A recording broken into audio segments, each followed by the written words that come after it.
Young Gujarat digital ન્યૂઝમાં આપનું સ્વાગત છે. તો જોઈએ આજના મહત્વના સમાચારમાં. સમસ્ત આદિવાસી સમાજ દ્વારા ડાંગમાં ખપરી નદીમાં આવેલ વિનાશકારી પૂર પીડિતોની મુલાકાત લઈ રાહત સામગ્રી વિતરણ કરવામાં આવી.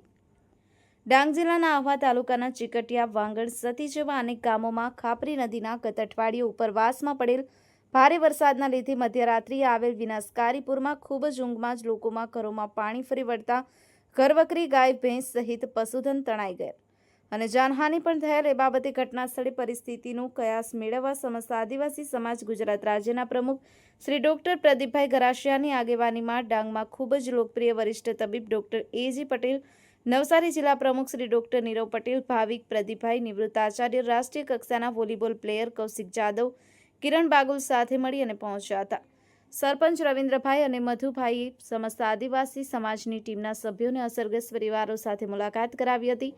મહેશભાઈ વાઘેરા નામના ખેડૂતોની ઘણી ગાય, ભેંસ તણાઈ અને મરણ પામી હતી. તેમજ ઘણા પરિવારોના ઘરોમાં પાણી ભરાઈ જતા ઘરો જમીનદોસ્ત થયા હતા અને હનુમાન મંદિર પણ સંપૂર્ણ નષ્ટ થયું હતું. તેવા પરિવારોને તાડપત્રી, ધાબળા, થાળી, વાટકી, ચમચીની સહાય પૂરી પાડેલ હતી. આ બાબતે મીડિયા સાથેની વાતચીતમાં ડોક્ટર નીરવ ભુલાભાઈ પટેલે જણાવ્યું હતું કે અમે ઘણી જગ્યાઓની મુલાકાત લીધી. તેમાં અમુક જગ્યાએ રસ્તાઓ પૂરતા નહીં હોવાથી મોટી ગાડીઓ જઈ શકે તેમ નથી હોવાથી લાંબુ અંતર કાપી અને ચાલીને ગયા હતા. ત્યાં જઈને પીડિતો સાથે મુલાકાત કરતા પરિવારજનોએ આટલા લાંબા સમયથી હજુ સુધી કોઈપણ સરકારી સહાય નહીં મળ્યાનું દુઃખ વ્યક્ત કર્યું હતું.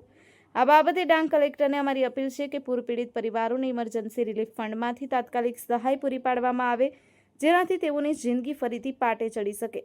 તેમજ કુદરતી નૈસર્ગિક સંપદાઓથી ભરપૂર ડાંગમાં જો યોગ્ય સુવિધાઓ પૂરી પાડવામાં આવે તો દરેક ગામમાંથી સરિતાબેન ગાયકવાડ અને મુરલીભાઈ ગામી જેવા આંતરરાષ્ટ્રીય કક્ષાના એથ્લેટ્સ પેદા થઈ શકે એમ છે, જેઓ ભવિષ્યમાં દેશનું નામ દુનિયામાં રોશન કરી શકે. તો તે દિશામાં સઘન પ્રયાસો હાથ ધરવા જોઈએ.